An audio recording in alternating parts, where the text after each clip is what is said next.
부산 미수다만의원 수영점 원장 박진선입니다. 다이어트가 생리불순의 원인이 될 수 있습니다. 이를 해결하려면 다이어트를 중단하고 음식을 잘 먹어서 살이 쪄야 합니다. 체중 감량을 너무 심하게 하면서 몸에 영양소가 부족해지고 이 때문에 호르몬 변화가 생기면서 생리에 이상이 생긴 상태니까요. 그런데 미적 요인 때문에 다이어트를 멈추기 원하지 않습니다. 그래서 이런 분들이 한의원에 오면 보혈약을 처방해서 치료하고 있습니다. 다이어트를 한 후에 생리불순이 있으면 혈압증이라고 진단합니다.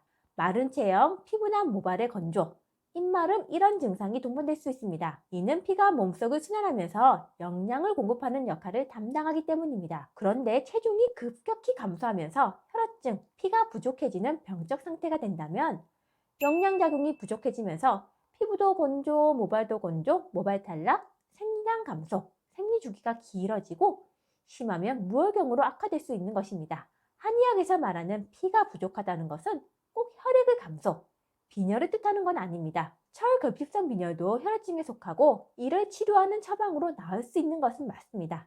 하지만 꼭 혈액이 아니라 건조함을 유발하는 호르몬의 병적 변화 상태도 혈액증에 속합니다. 한의학에서 말하는 간신 비폐신의 오장육부가 리버, 하트, 스플린, 런, 키드니와 일치하지 않을 때가 많습니다.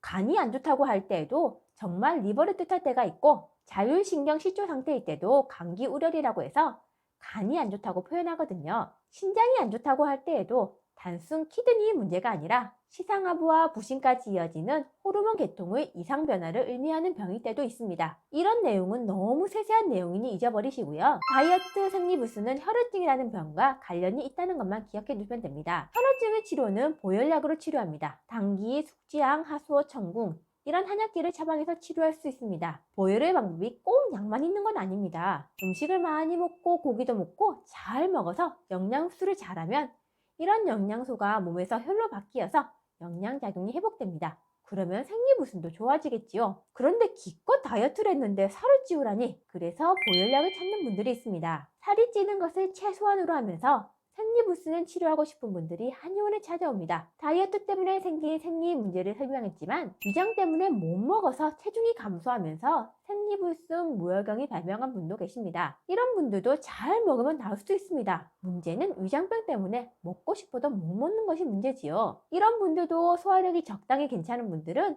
위장병 치료와 함께 보혈약을 처방해서 치료할 수도 있습니다. 하지만 소화력이 많이 나쁜 분들이 보혈약을 복용하면 속이 더 불편해질 수도 있습니다. 그래서 소화력이 너무 나빠서 안 되겠다 싶은 분들은 위장병의 원인부터 먼저 해결한 후에 보혈약을 처방해서 치료합니다. 선위장, 후 생리불순 이렇게 접근하는 것이지요. 위장병의 원인은 담적 때문인 경우가 많습니다. 참 과체중인 분들이 다이어트를 하면서 생리불순이 있다고 한의원에 찾아오는 분들도 있습니다. 이런 분들은 보혈약으로 치료하기보다는 담음을 없애는 치료가 유효할 때가 많습니다. 다낭성 난소증후 같은 병을 동반할 때도 많습니다. 이런 분들은 못 먹어서 영양소가 부족해서 생리에 이상이 생긴 상태보다는 과잉 영양으로 몸속에 담음, 습당 같은 노폐물이 쌓여서 생리에 병이 생겼을 가능성이 높습니다. 그래서 이런 분들은 몸속에 쌓인 독소를 배출하면서 다이어트를 더 가열차게 하는 것을 치료 방향으로 결정하는 편입니다. 다이어트 더 열심히 하세요. 몸속에 담은 습담도 같이 배출하는 치료로 건강 상태를 회복할 수 있도록 합시다. 라고 말입니다.